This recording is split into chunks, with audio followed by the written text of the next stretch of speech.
You ask Tiger to solve. This deals with linear equations with one unknown. The final result is a equals -1. Let's solve it step by step. Simplify the expression.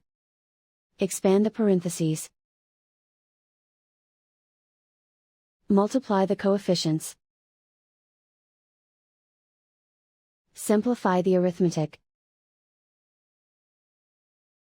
Group all a terms on the left side of the equation.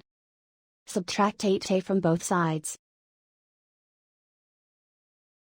Group like terms. Simplify the arithmetic. Group like terms. Simplify the arithmetic. Group all constants on the right side of the equation.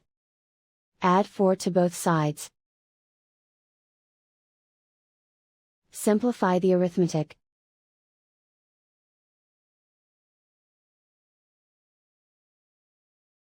Isolate the a.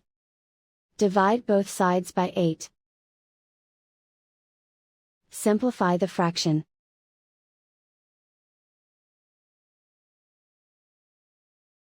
And so the final result is a equals -1.